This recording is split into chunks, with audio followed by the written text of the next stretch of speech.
Hello, ladies and gentlemen. Thank you so much for tuning into the COVID-19 lockdown account. Now, today I've got Farheen with me. Farheen is a wife, busy mother of 3 children. She's also a host of her very own radio show and podcast, and is coming live today from Dallas, Texas. So, Farheen, how are we today? I'm good, Jerry. Thank you so much for having me. It's absolutely my pleasure. Absolutely my pleasure. So, tell us a little bit about what's been going on as of late over in your neck of the woods. Well, it's been quite eventful the past week and a half. Once that video was released, which I'm sure world over everyone has seen, and there have been protests which had started off as just peaceful protests, which quickly turned to riots, which have now gone into looting. And there is curfews in a lot of major cities: Dallas, Houston, Chicago, New York. Any big city you can think of has a curfew in place of either 7 or 8 p.m., usually around sunset. And it's been tough because I'm at heart a New Yorker and a Northern person who grew up around a lot of Black people, had a lot of Black friends, still do. And it's tough when I'm in this state where there definitely is a lot of support for the cause, but equally you see a lot of people, as soon as anyone says Black Lives Matter, someone will come back and say, well, all lives matter. And if you know the history of that statement, it's like, well, not helping really. Sure, all life does matter, but it seems like the Black community has gotten the shorter end of the stick for hundreds of years on this. So can we let them have the attention for once? But it's a difficult place. It's a difficult time, along with this pandemic, which is still growing. The U.S. has crossed over 100K deaths. So I think at this point, if I remember my statistics correctly, we are, I believe, more American lives lost than I think World War II and the Vietnam War combined at this point. And it's just growing because these protests are, I understand freedom of speech and voice and everything, but also they are putting a lot of people in close quarters and the virus is still spreading. So yesterday we had 12,000 new cases. Wow. So it's interesting place to be right now. So just for people, for future reference, the date is the 3rd of June in the UK, and I shoot you with the same day, just about. Yes. Just about. We're not with my next interview, which is in New Zealand. We're different days, but for you, we are the same day. And well, officially, we're kind of in 1968 right now. We're not in this century anymore. The no, way it's all things gone. Are here, you're 1950s or 60s somehow. It's all gone back in time, and everything's up in the air. And what week are you guys in for lockdown currently? We started in Texas on March 13th because that was when our spring vacations were starting for the kids. So how many weeks is that? About 9, 10, 11 weeks at this? I have lost count because having all the kids at home with schooling and, trying to keep up some sort of schedule, which is a miserable year. It's been a while, it feels like. But if for your audience, I'll let you know that Texas was one of the first states to start reopening, and according to the medical people in the community, that was a bad idea, but they still went ahead with it. And because of that, we are still seeing case numbers. And you know how you'll hear in the news that the masks have been politicized, which you would think a mask is just a piece of cloth to whatever, but people have made it into a political issue. So if you're wearing a mask, you're as leftist, and if you're not wearing a mask, you're American, and you're, you trust in God. It's like, well, it's just a mask to protect yourself and other people. It's really not a big, and people have been creative with masks. They're making their own masks. I made my own mask for my kids. I was like, what characters do you want? Made myself Disney princess once because I just wanted them. And but people are so you'll go into stores, like I went earlier to a grocery store, and it's funny that you get a weirder look when you're wearing a mask. They're like, what's wrong with you? And it's like, I had COVID. Do you want my COVID? No, you don't. So let me keep myself in a mask. Yeah, that's just so narrow-minded. It's crazy. Why? And it's mad to think that it's crazy to think that the mask is becoming a political issue, and it makes no sense. And all the fake news associated with masks, that, oh, it will cause asphyxia and you'll get CO2 poisoning. My husband's like, then every single surgeon in the world will be dead because they Yeah. always have to wear masks. Everyone who goes to war has to wear a gas mask would be dead if that was the problem with masks. This is the silliest things out there that you're hearing. It's something else, and people believe it, which is sad. Mm. And you were saying in the brief that so your husband obviously works in the hospital, doesn't he? So for the Hmm. viewers and listeners, give us a little bit of insight into what he's seeing right now. He's seeing death much more often than he ever wanted to or ever expected in his career, which of course doctors do see patients, pass away and go on, but the amount of people just drastically changing. The person I actually got COVID from was one of my husband's patients, because we had to, backtrack to figure out where I got it from. And he said he had seen a patient who was maybe 41, 42, young guy, healthy, didn't have any underlying conditions. He's like, when I saw him the day before, which is like a Wednesday, it was like 5 p.m. He was like, he was fine. He was, sick. And then he got a call at 5 a.m. So 12 hours later, he has to be put on the vent. And that person went on a vent for, I believe, 3 or 4 weeks. He did recover, so thank goodness for that, and he did get discharged. But it was just the rapid declines that they didn't know what to do, and just preparing for that. And he's had to, FaceTime family with patients who are dying, and even though the family member's right there, but behind glass, and they can't. He was actually really devastated when this one father was passing away, and his daughter's right there, and she couldn't be in front of him. And she was like, "I don't care, let me see him." And he's like, "We can't." So he was FaceTiming her from his phone, in a distance of 10 feet. And he was like, it was so sad because they're saying goodbyes, that they know that this man is dying and saying goodbyes. And he was like, and my husband's father passed away 5, 6 years ago, and he was right there with him. So, he's like, that moment where you can say that goodbye is the most important thing in these situations. And this pandemic has put us in a place where the person is able to come in, but because of the fear of spread, they're keeping them separate. And when he did pass away, the daughter, as expected, was screaming, yelling, cursing, which is expected, and they handled it. And now, about almost 6 weeks into it, she did come and call my husband and said that, I want to thank you. At least you let me, your personal phone let me have that moment, Yeah. as whatever it could be. And it was just, it's tough. And my husband says all the time, he's like, I wish people could see that a little bit, then maybe they might not think of this as some, hoax disease or fake news or all that. This is real. There's over 100,000 people dead in our country, so it's real. That's a lot of people dying from a disease that, again, they don't know about. It's Mm. still being studied. Vaccine is a far off thought at this point, and there's people already with campaigns who are saying that we would never get the vaccine even if it came out, because it's a government pandemic by Bill Gates. And it's like, where are you connecting these dots from? Yeah. What does Bill Gates have anything to do with this? I think Bill Gates had a strategy in place uh, that he wanted to propose to the American government Hmm. about what to do if a pandemic ever materialized. Yes.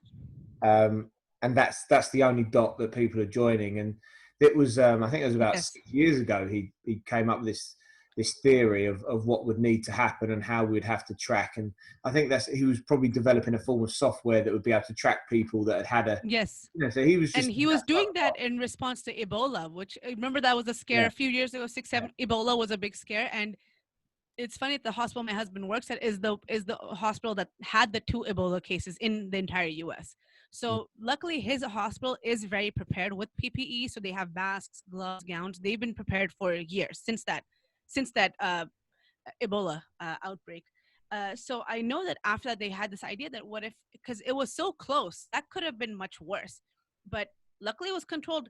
So that's why that whole pandemic idea came out. But now people have made it into this like weird theory, and Yeah, but I don't know. I don't know what to say to that. Yeah, I think as well, you do have a lot of people with a lot of free time that are very easily swayed and are scared. So when that happens, people will, kind of regress back to like their most basic form Hmm. of training, if you like. And if there's no kind of intellect or training there, they'll just come up with mad conspiracies because it helps them. It helps them cope, I Process, suppose. Helps them cope. process. I guess like okay, yes, blame someone else, blame this, blame that, and it's like, well, this pandemic is really. I mean, there's all this blame going on, but at the end, it's not anyone's fault. Maybe you can say it's the government's fault for because here, in the U.S., there was flights coming from China and the Wuhan suburbs for a while before they decided to shut them down. So it was spreading for quite a bit before they did the lockdowns, and even the lockdowns became a political issue because it's very interesting right now, Jerry, seeing the people protesting, Black Lives Matter, which is some people of a certain race being targeted and killed all the time, not being filmed all the time, but being killed all the time. And a lot of the people on the conservative side have a problem with this protest, yet they're okay with the protest of people bringing machine guns and protesting that I would like a haircut, so open up the Yeah, hair salons.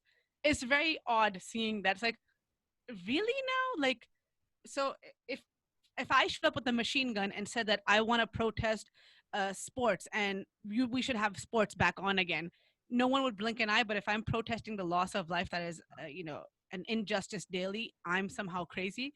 It's a very weird world we're living in, and it's not being helped by the orange one up top yeah, that instigate more of this type of drivel. yeah, yeah. And I think that's going to be a problem. Unfortunately, that's going to be a problem, and Hmm. there's not much you. The scary thing is there is not much you can do about that either. No, we can vote. I bug everyone and their mother and their grandmother. I'm like, even if you have to vote for which flavor of ice cream is going to be on the menu today, vote. Vote for Like you everything. need to vote. And you know what, this the one positive I can say from this pandemic is that people now know that how governance actually works in the US, which, our system is different from the parliamentary one, where our governors actually have a lot more power within the states than the president even. So Yeah, he can declare like, okay, New York, open up, and Cuomo can be like, no, I don't want to. It's like, yeah, okay. So now people are learning that how important local officials are and the people you should be voting for, and how much each of those positions really affect you. And even in the cities around here in the suburbs of Dallas, my city has peaceful protests. All the surrounding cities have peaceful protests except one where the mayor is not behind it, and now people are already calling that vote her out because she's not supporting a cause. yeah. And Freedom of it's speech. interesting. Yeah, use that constitutional right that you have to vote and register, especially now. Please register.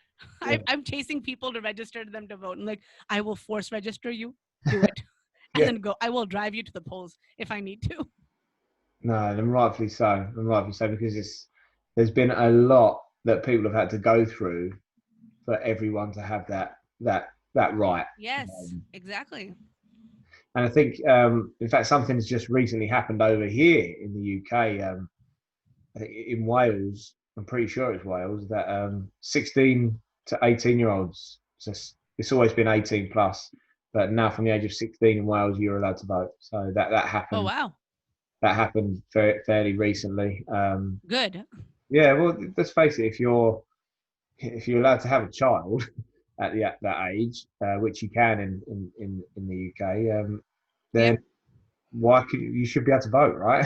It, um, it's such a basic thing, and I know there's a big push here to have election day be a day off so people don't have an excuse not to vote. mhm. And the good thing here is that they do have a lot of early voting for like a week or 10 days before the actual election day. You have time where you can. I don't think in the past 10 years I've actually voted on election day. I just go early voting. It's in and out literally in 2, maybe 5 minutes.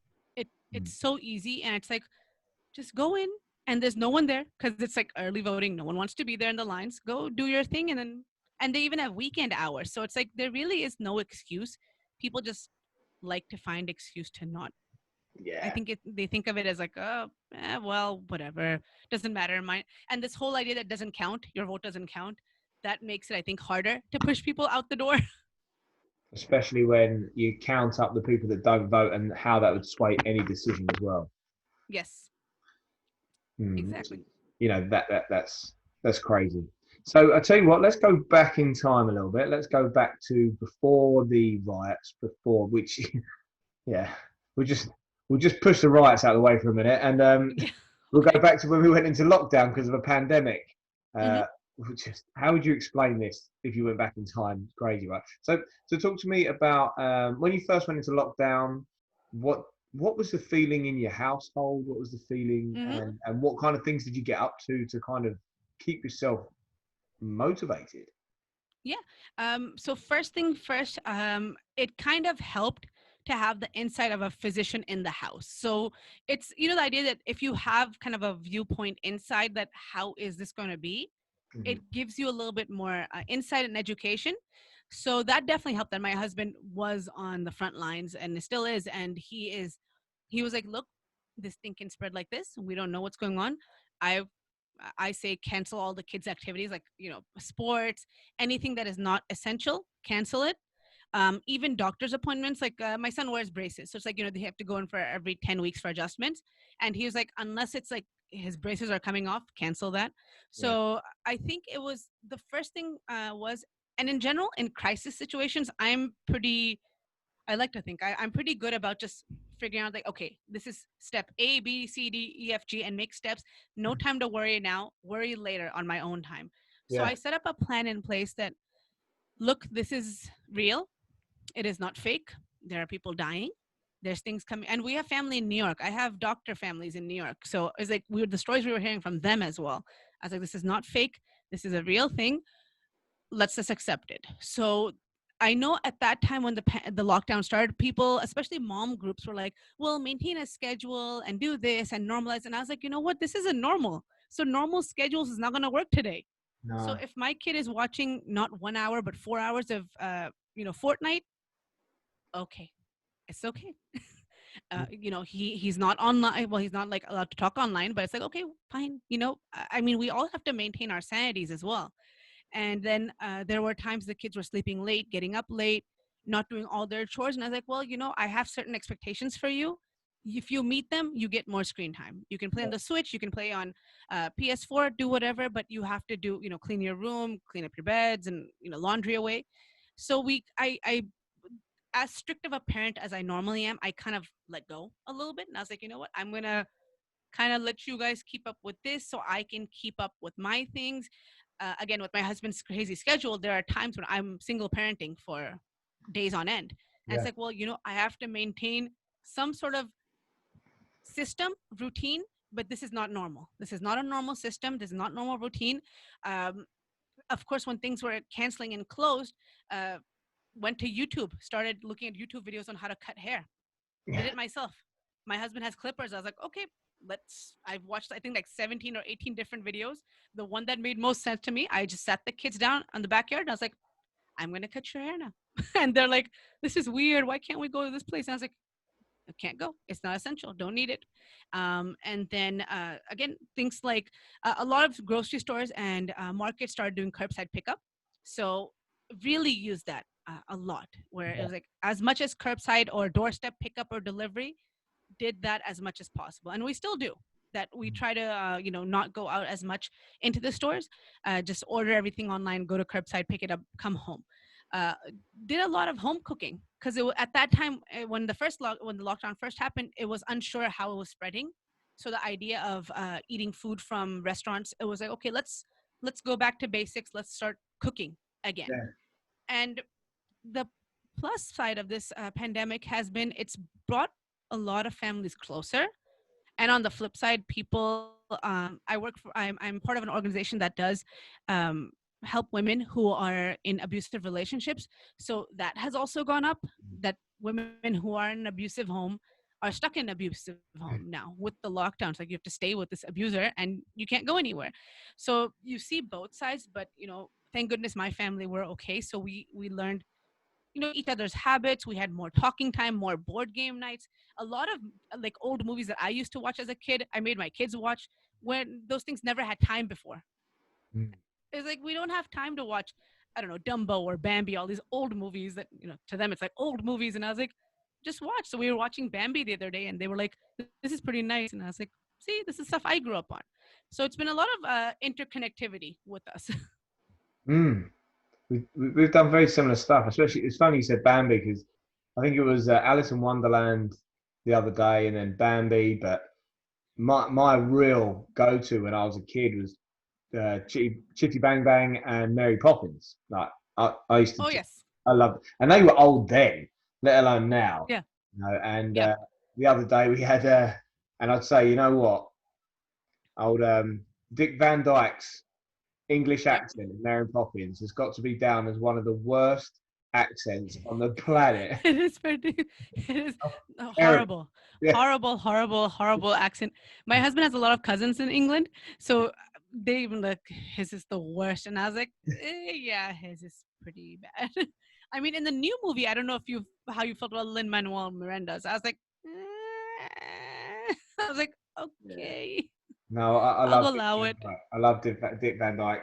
He's my guy. I love him. I think he's great. I think And the new movie, I was so surprised. He's still pretty like agile. I was like, man is pushing 100 years old, literally 100 years old, and he was able to move in general. I was like, wow, he still has it. he's still got it.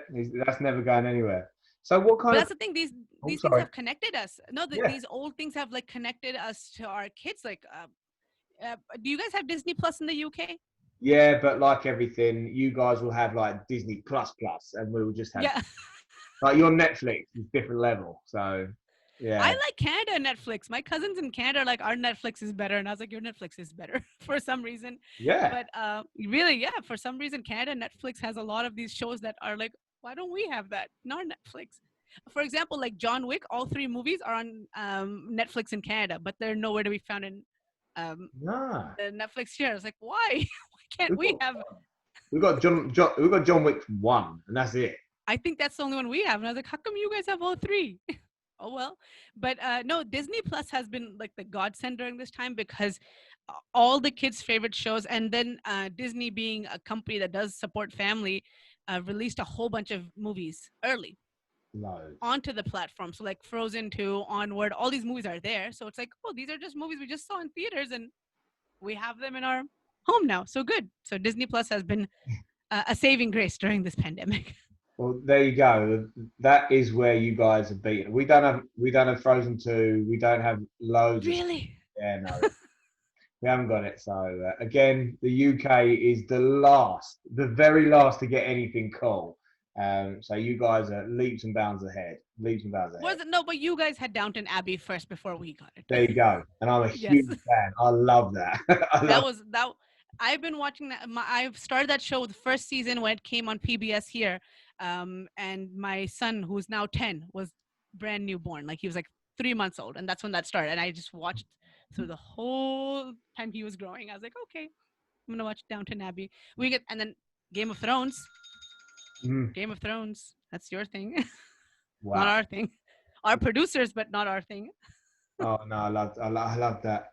Absolutely adored that Again though, but me and for instance, in my household, me and my wife, we are not TV compatible at Hmm. all. We are the Yeah. opposite. So she loves weird stuff. Watching other people doing stuff mostly. So maybe other housewives doing stuff, Gogglebox kind of stuff, or people on a desert island that seem to wear not a lot of clothing, that kind of thing. Oh, that yeah. My husband watches that kind of stuff, and I was like, I'd rather watch a series. Like, there's some Yeah, storyline. yeah. Crime shows are my favorite. Anything to do with CSI, Law and Order. Those I love those shows. I can watch hours upon hours without being bothered. Mm, I happily. And then historical stuff. So that's why if you go on my Instagram, I've been posting, and I'm a big history buff. So yesterday was that Blackout Tuesday. yeah. So I was posting a lot of history related facts, like who was Harriet Tubman, who's Nelson Mandela, who's Frederick Douglass, Mm. who's Shirley Chisholm, and people were like, I don't even know these names, and I was like, yes, They're important Black people who've done pretty awesome things. Nice. Well, that's all part of the cause, right? And that's what this Yep. is about at the moment. And especially, there's so much going on historically right now, which is just hard to get your head around, especially in the US. Mm-hmm. There's a lot more happening here. I was looking at a meme the other day, and they were like, when kids in the future will say, "What year was that? What year was this?" It'll all come down to the same number. And Yeah. he's like, I pity the kids who have to study this in the future and be like, they actually behaved this way. People were so barbaric back then. It's like, yeah, that was us. And I was like, we when we become grandparents, we'll have some very interesting stories, Let's hope. extremely interesting stories. Let's hope so. Let's hope that that is the case. That Yeah, people look back at this being barbaric and unreasonable, yeah. because that means change has happened, right? Yes, exactly. And change is the most important because I think it's overdue. Mm, And I feel that now this specific situation has definitely catalyzed it. Not just George Floyd's killing, but along with the pandemic, people are in general hurting. The economy has taken the biggest hit. We're in a depressive economy at this point. The thing that Trump was touting as like his biggest success, it's like, no, man, you just it's pretty bad right now. A lot of families are hurting, a lot of people are hurting. uh, every day we try to count blessings that, okay, we at least have a home, we have income, we're yeah. fine. But there's equally many families that are definitely in a hard place right now. This is it. I was listening to a podcast this morning. I went for a long walk, and I normally use that time to reflect and listen to Hmm. other people at their craft. And it was the Tim Ferriss show, and he was interviewing. I can't remember who he was interviewing actually, but they were saying that the unemployment rate in America right now is something in the mid-teens. Like 14, Hmm. 15%. And whereas you would, in a good economy, you'd look at that being between 3 to 6%, because it Yeah. means that's just people that probably just don't get on with employment, or they can't Hmm. pass a drug test, and there's lots of factors, and Yes. that would be 3 to 5, 3 to 5, 3 to 6. Um, in a recession, you'd be looking at 10, and he said Yes. the last time they encountered plus of 14%, and I think you guys are in the mid 15 percentile, was Hmm. the Great Depression. Yes. Yes. It has been a hit to a lot of people, and again, it's just gonna keep going up. And then this relates back to the looting that's happening. A lot of businesses, because of the looting, have been destroyed. A lot of small businesses, and they're probably not going to recover from that, because even let's say they have insurance for the actual building and the things, but really they can't open to regular operational hours. Even now, in Texas, that things are open, restaurants are only allowed to have, I believe, 30 or 40% capacity. Um, Mm. Everything has like a limited number, so people are just being more cautious. They're not really I haven't seen people flock to the restaurants and things just because they can. They're not. They're like, you know what? If I can just bring it home, Mm-hmm. whatever, I can bring it home and eat it here.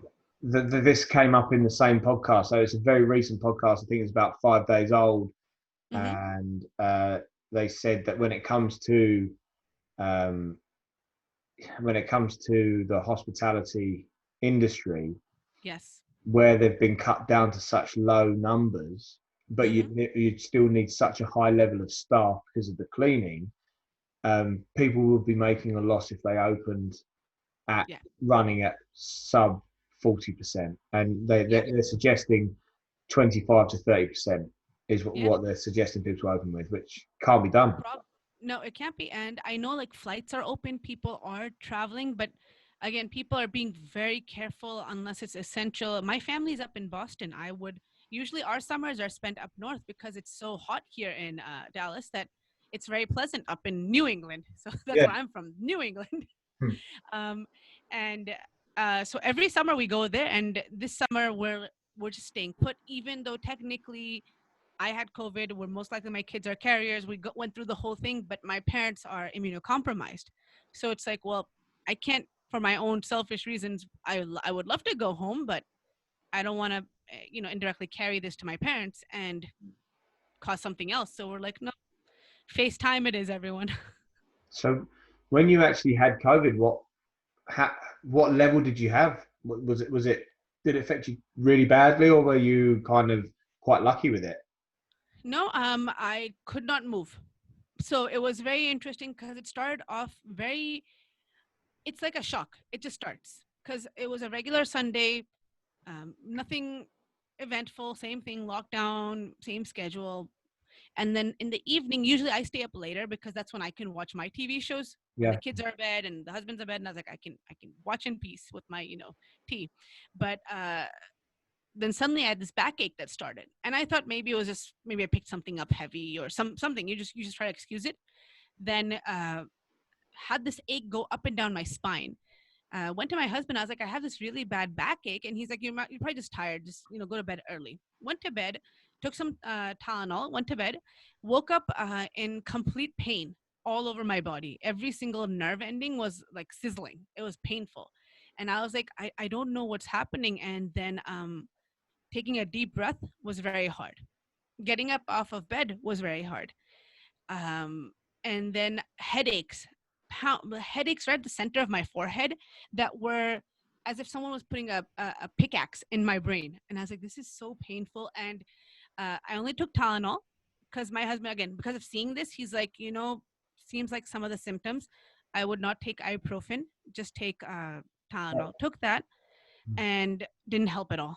And the funny thing was, how places are saying, oh, we'll check your temperature, check your fever. I had no fever no, throughout the whole thing from beginning to end, not 1 ounce of fever. It never went above 98 degrees. Well, in ours, 98 degrees, but never went above the standard elevated temperature. So I was like, nope, no fever, nothing. Then we got the COVID test done and it came back positive. And it was a full 2.5 weeks before I was able to even go upstairs anymore. I couldn't go upstairs in my house. Yeah, I had to stay downstairs. It was 2, 3 steps, and I felt like I would pass out because it was just so debilitating physically that it felt like you just wanted to lay down in bed and not move. And that's what the virus kind of wants you to not move at all. So then it can kind of take over. And at that time, I don't know if you guys see CNN and Chris Cuomo, the Cuomo brothers. Do you guys see them over there? no. So Andrew Cuomo is the governor of New York, and his brother Chris Cuomo is a CNN anchor. And the brother, the younger one, Chris Cuomo, got COVID, and then he went through his whole journey from his house. And again, his brother's the mayor, the governor of New York, so you can imagine the things both they are going through. And he said that this virus wants you to lay down and not move. You have to fight it, get up and start moving. Otherwise, it will start affecting your breathing and everything. Just get up and walk, even if you just walk to the kitchen or just Yeah. walk to your room back and forth a few times. So kind of took that to heart, and I was like, okay, I have to get up and move. I have young kids. I can't be, like dying on them anytime soon. No, Let no. me get up. So forced myself to get up, walk to the kitchen, and maybe that 10 feet of walking was as if I've walked 17 marathons. It was long. I was like, this is so painful. um, and again, because you can't have anyone in the house, and my husband was at that time he was off for a few days, but then he had to go back to work. It was tough because normally in these situations I would have had my mom or someone fly down, like, come stay here with me or my sister. And it's like, everyone stay put, don't move from your houses, it's okay, I'll handle it. And I think my mom was calling me every hour on the hour. Are you okay now? Are you okay now? I was like, it doesn't change hourly, mom. I'll probably be better tomorrow. Ended up drinking a lot of hot ginger green tea. Yeah, That was one thing that helped. Green tea with ginger in it and a little bit of honey was the only thing that I could kind of keep down without feeling like I'm gonna, just pass out. And the hot liquid really helped in kind of opening things up and getting, the pressure off. yeah. But it was a long 2.5 weeks. Wow. Long. Yeah, it's intense. Oh, yeah. I can't. The only thing I could probably like relate that to I've ever had is like glandular fever, and that was pretty rough. And that was only like I had it for a long time, but I had it bad for about 5 days, and then after that Hmm. it was fine. Like it was just very very low energy. So what's your energy like now? Did after the 2 weeks, are you still feeling the side? It took a good month and a half because this started on April 4th. We're on June 3rd now. Oh right, And yeah, I would say maybe 2 weeks ago, I started feeling like, okay, I think I'm back to normal. The biggest after effect was that my stamina was gone. Even though I was better, fever free, not contagious, all good, my stamina was, I had none. Same thing, going up the stairs was like, okay, I'm up here now, I'm gonna stay here for a few hours, I'm not coming down until I need to. And even just picking things up, picking my 2-year-old up, it was like, oh my goodness, this he's heavy, and it's like, okay, this is not good. So then asked my husband, what should I do? Ask my doctor, what should she's like, start walking around your neighborhood, just kind of slowly. They're Mm. like, don't do anything too strenuous, just light walking around the neighborhood, and drink lots of fluids, and just kind of let yourself heal. You do need time to heal internally, because it's still probably in there, Yeah, roaming around, not contagious anymore, but still affecting. And I think it has affected my lungs a little bit irreversibly. That if I get too tired, I feel like I can't breathe. And sometimes when I'm talking, if I don't have like water at hand, like immediately, normally I could get by without water for an hour or so, whatnot. But like if I don't have this on hand every 5-10 minutes, I feel like I'm struggling to talk and breathe. So it's, I think, left a little bit of effect. I hope it's not a long term thing. I hope maybe in like 3, 4, 5 months it clears out on its own. But my doctor was like, just prepare that you just be happy you made it through, that you didn't end up on a vent or yeah. have to be hospitalized or, anything worse. And I was like, I guess I'll take it. I think realistically, we can't get any form of normality until there is a vaccine. Or, I mean, let's face it, herd immunity is not an option, is it? It's not. That's not going to work. So the only viable option for the world to get any form of normality, and we're not going to go back to what we our creature comforts that we once upon a time No. had, or to get any kind of normality back, we are going to need a vaccine, aren't we? Yes. And I mean, definitely, I know worldwide everyone is trying to find a vaccine. But again, a vaccine needs its time to be Mm. proven, because it could fail anywhere through the process. They could mass produce it and like, okay, the mass produced version does not work. And it's like, okay, back to square one, back to square six, who knows? So it is, hopefully it's coming soon. But then again, like I said earlier, people are ready to refuse it. They're like, no, I'm not going to have some microchip me through vaccine. I was like, why would, I think people watch a lot of sci-fi movies and they get all these ideas from sci-fi movies. I like sci-fi movies, but I was like, I don't take them seriously. I just watch them Ah, for Matrix is one of my favorite movies. I'll watch it, I'll enjoy it, I'll think a little bit, but I'm not going to be like, oh, well, maybe there is really a Matrix out there. Maybe there is, who knows? But I'm yeah, not going to believe it until I see it. But people do take a lot of these pseudosciences to heart. And there's already a big movement to refuse that vaccine when it does come about. And I think it's just this time people have to learn to be selfless. And I feel like a lot more people are selfish. They're mm, thinking about me, myself, and I. I give the example in my own family. My husband and I were both healthy young adults. Our kids are healthy. They don't have any underlying conditions, no asthma, no upper respiratory issues, no immunocompromised. They're healthy. We could technically go out into the world and be normal. But we're not thinking about ourselves. We're thinking that what if my kids are carriers and yeah, I don't want to give this to someone? What if we go somewhere and some elderly person or a cancer patient or someone who's in contact with a cancer patient gets it? I don't want to have that on my conscience ever. no, So I think the decision to be more selfless, like, okay, other people could get it from us, let's avoid. And um, I'm Muslim, and we just had Ramadan, and Eid is one of our biggest holidays. And we had a socially distant Eid, even though, of course, we would love to see our friends and family and whatnot. But we kept, we went to each other's houses and we kept like a 10-foot distance just to say, hi, Eid Mubarak, and then walk away. Like, okay, if that's all we can have, that's fine. We can survive this. I think people, especially a lot of, like over here, there's a big push to open up churches and houses of worship. And I'm like, well, all these religions have survived much worse. They've survived. They're not gonna go away if no one, if everyone stops practicing for a year and only does whatever they want at their own houses. It's still gonna survive that. It's not yeah, gonna suddenly be like, if you don't go to Sunday church service, that means Jesus hates you and God is gonna spite you. No, of course not. They'll probably thank you for being a good person. yeah. That makes no sense. I think yeah, faith. You don't need yeah, you don't need you really don't need a house of worship for faith, and then just No. and as well, there's been huge acts of kindness as well, especially over in the UK, for instance, as you were saying about the, the celebration of it's the ending of Ramadan where there's a big call to prayer, isn't there? And Yeah. the Yes. local IKEA to us um, Yes. I allow saw that on the news.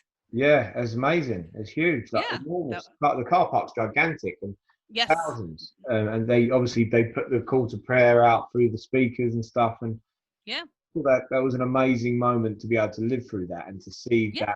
that mass group of people being able to be around each other. It was, very Yeah. And heartwarming. it's all just, you make do. This situation again is not normal. It probably will. I think what I like to say is that there's no such thing as what normal was something else. We're redefining normal at this Yeah, point, and let's see what the definition ends up being. Um, I think for the foreseeable future, handshaking may that's fine. be a myth. It's like you used to shake hands. Why? Yeah, um, People are greeting each other in different ways. They'll, wave or, and even, I mean, smiling is the biggest thing of communication. But now if you're wearing a mask, it's like, well, how do you figure out ways to kind of, I don't know, something you have to figure out a way to be like, hey, I'm happy or I'm annoyed. I mean, your eyes become a lot, literally, to the work to your soul. Like, I'm yeah. happy, I'm pretty mad right now. So it does, it's making people creative. It's making people come together. I don't know, did you see those, the Some Good News that John Krasinski did? No? He's the John Krasinski, do you know him? He's the, well, he's married to one of your actresses, Emily Blunt's husband. Oh, okay. Mary Poppins' husband. Yeah. Yes. So he made a, it's on YouTube. It's called Some Good News. And he went through, I think, 8 or 9 weeks of this pandemic, just sharing weekly good news. Yeah. I mean, there's of course bad news happening, but he's like, frontliners, and then nurses, and then cancer patients. It was just a feel good thing every week. And it really, really brought a lot of people together. They were like, oh, it's just some good Need news. more of So that. let's just more. We need more. We want more good news. Give us some good, there's bad news galore, but give us some good news along with it. Because there are, I mean, even here in the protests, you will see there's images coming out where police will also bend the knee and, Yeah, it's been a side long by side with the protesters. They're like, no, we agreed that should not be done. time. And of course, people are going back to the image of Colin Kaepernick, and they're like, well, when he took that knee, that was a big problem. And this officer took this knee, and this is, police work. No, so let's redefine what it means to support and what an ally is. And I think in this time, people are really figuring out what really an ally is. And like I said, I'm seeing people who I expect to be allies not being allies, and it's like, well, maybe we need that negativity out of life now. Yeah, to be silent is taking the side of the oppressor. Exactly. And that is the term. And it is it's not great that I can do my bit by speaking to you guys out there at the moment, to the Hmm. American public, as well as people all the way around the world. We've had very peaceful protests over in our local town, as Yes. well as in London as well. But the way that it's happening in America, is a more prevalent problem over there when it comes to the execution and the death Yes. toll. Over here, not so much. Yeah. Like our officers, they do carry guns. They don't really use them very often, Yeah. and not every single officer has a firearm, and it's Yes. nowhere near as big a problem as it is out there. But there still is. Right. No, it's a problem. And then again, it's a lot of ingrained history because of the U.S. history with slavery and how slaves are bought here, how they were treated.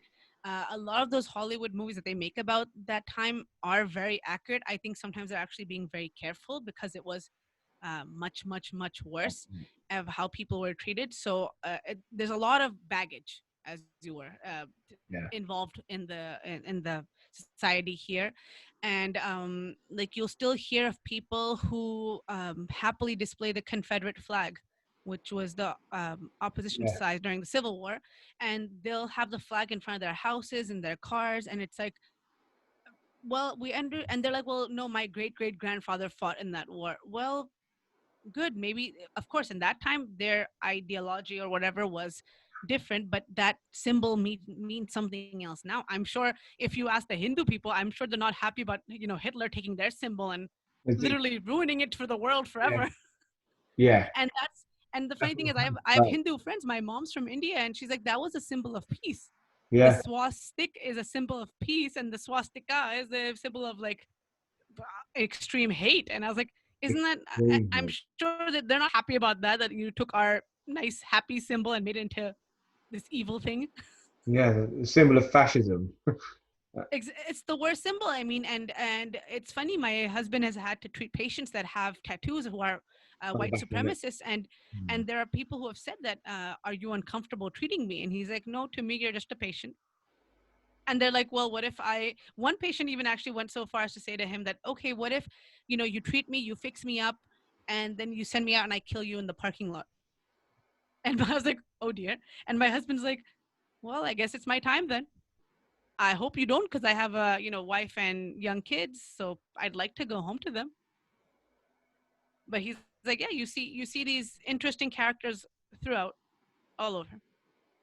Yeah, it's horrendous. That's disgusting.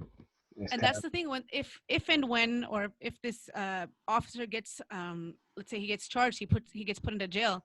The American prison system has a very big Aryan Brotherhood inside it. Yeah, So we he would celebrated probably it. he'd Yeah. be welcomed with open arms in a group of people who are like-minded and living in closed quarters for many years. Well, the one thing now, I don't know. Well, the one thing that I would have thought that,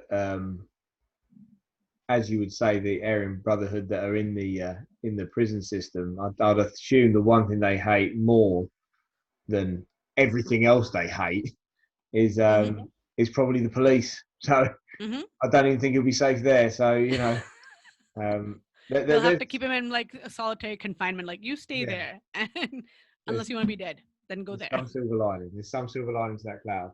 Well, look, we're going to push over to a bit of a close now. To Okay. be honest, I could sit for hours and talk to you about what's going on at the moment. And you know what? I probably would like to revisit and maybe have another chat on a different project moving forward.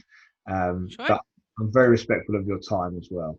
Um, so I've got another couple of questions that Sure. I ask everybody. The first one is: have you been given any advice or taken stock of anything that has really kind of hit home with you during the lockdown that has helped you in any way at all?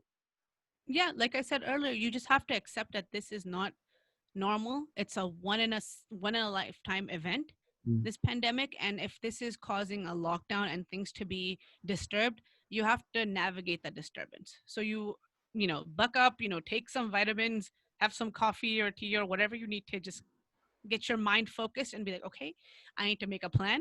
How am I going to entertain myself, entertain the kids, entertain the spouse, have free time for everyone? Because we've actually set systems where we stay away from each other in the house as well. Like, Mm. you go there, I'm going to stay here, Love that. away from each other. Like, Right. even in the same room, we're like headphones, not talking to each other. And some people are like, well, don't you want to be? I was like, well, no, we can't be in each other's heads all the time, Good time, because yeah. with school and work and everything, we had that free time to be kind of on our own. And so, like yesterday, my husband went to the other bedroom and was watching a movie. And he's like, I'm going to be gone for an hour and a half.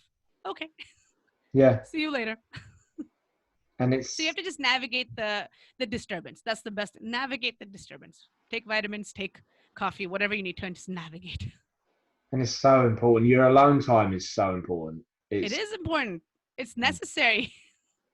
you find that I out. have known, I've been known to go hide in the closet and just like play a video game on my phone. Yeah, I will do it. I'll just tell my husband, I'm gonna go and organize something, just disappear for an hour. nice. Locking yourself in the toilet, Yeah, and people do that's that too. go to, and then just sitting on your phone, just Yeah, tired for a bit, right? yes, and it's perfectly normal, perfectly fine. Yeah, I've been doing that for years anyway, so it's fine. Everyone does. All men do. All boys do. All men do. It's a thing, I think. This is true. I'm hopelessly outnumbered in my house. I have three boys, so it's like, yeah. There I'm is opposite. no. I'm opposite. All girls in my house. All girls. Oh, opposite.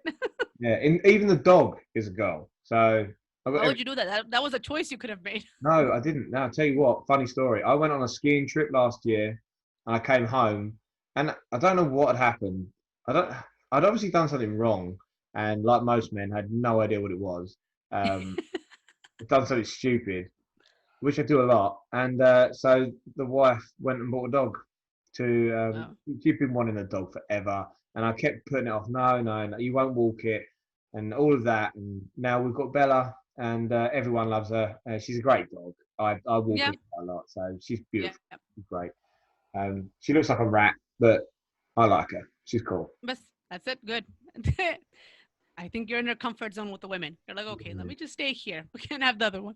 I say now, like, I don't know if I could even raise a girl. I'm just too tough now and like hyper focused to have another woman in my territory. Yeah, well, I don't have much choice in that. I don't have much choice. I do have one more question for you, though. Sure. And this is my big one. This is the one I ask everybody. Mm-hmm. And the question is, if you could go back in time, or Mm-hmm. you could send a message back in time to give yourself a bit of information or a warning or just something that might help, what would that message be? And any time in my life go back or a Go to certain the, year? go to the beginning of COVID-19, the beginning of COVID-19, the beginning of lockdown. beginning of beginning of lockdown. What I would tell myself is recognize that certain people will just not see. And it is not my fight to make them see. Hmm. Because I've seen a lot of people who just head in the sand. And Yeah, you're like, you know what? I'm not here to change you. The best I can do is protect the people who are in my house, my family, my extended family, and even them I have no control over. What I have control over, I'm okay. But yeah, I'm just spreading information. I was one of the first people in our community to start talking about COVID-19 again because the my husband was watching it and reading up on it, has family abroad. So we were seeing it, and I was the one in my community like, we need to close our mosque, we need to do this. I was made fun of. They're like, oh, you're just thinking too much. Your husband drives you crazy. And I was like, I'm talking sense here. And then when it really happened, it's like, oh, well now you listen. mhm, So yeah, but just learning to give up that, certain people will just not listen. yeah, and be at If peace. I could go back further in time, I'd say like 2015, 14, please everyone don't vote for this man. Yeah, Ever. Don't. Don't I do think it. that is a conversation for a whole different podcast. Yeah, That's a conversation for a month. No. yeah, yeah, yeah. And also maybe short the S&P 500 as well. That would have gone quite well if you'd done that in the beginning. I would have, if I could have, I would have bought. When Facebook came about, I was in school in Boston, so that was when you need a school ID to actually have an account. Yeah. So when I was in college, Mark Zuckerberg was in college 20 minutes away. So I was Wow. like, I should have just bought those stocks then. I would have been happy and content as could be right now There you because go. that would have been it. And then Bitcoin. If I knew what Bitcoin was then, I would have done that. I tell you what, and we'll finish on this, but just quickly about Bitcoin. I had a friend who didn't have a lot of money at the time Mm-hmm. and wanted to buy a gym membership off of me, and he offered me. Then the gym membership was £22 for a gym membership, and he offered me 22 Bitcoin for a month's gym membership. And I said, I don't know what it is. I wouldn't even know what to do Oh with it. man. And I hate myself every day for saying that. Every day, every day, because it was worth a couple of pounds, a couple of Yeah. dollars, Yeah. and now that would have been worth a fortune. Yes. Something just stupid. Anyway, I think Hindsight is 2020. That's why they say that. Hindsight is 2020. yeah, And we never want the year 2020 again. And I think the fun things we can take in this time are the funny memes coming out. I think there was one post the other day that, is that thunder I hear outside or is it Godzilla? Because it's 2020. yeah. It Who probably knows? is Godzilla. It probably is Godzilla. Yeah, we're ready for the aliens now. Just come Yeah, on, yeah, yeah. get it And done. and then someone put up that there was a cave found somewhere where they've discovered 33 new creatures, and then someone posted like, "Please close it. This is not the year. Discover it next year. Next year. Yeah, We're done. yeah. Please. All it up. No interest. We're done. We're done. We don't want it." Well, I'll tell you what, Farheen, I've absolutely loved this episode. Thank you so much for doing it, and I'd love to revisit and have another chat, and probably a separate Sure. podcast or even a follow up version Sure. in the future. But look, Anytime.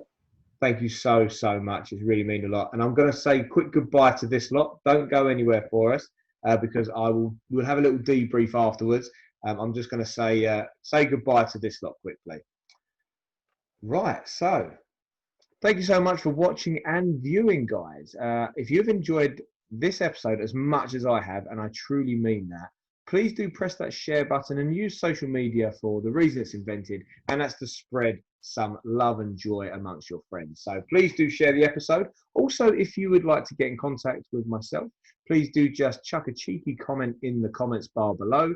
I'll be back in touch with you within about 48 hours. Also, if you'd like to actually talk to me or even feature on this show and help me on my gargantuan task of interviewing 100 people during the COVID-19 lockdown, please get in contact with me via the ABC Gym link on Facebook, or you can put something in the comments bar and I'll get in touch as soon as possible. Now, we'll be putting all of Farheen's links in the show notes so you guys can watch her online and also listen to her podcast. But most importantly, if you need to get in touch, there'll be a way for you to do that as well. Farheen, thank you so much. I've absolutely loved this episode, and be safe. Thank you so much. Thank you for having me and giving me time to talk about things. No, my pleasure. And I'll see you soon.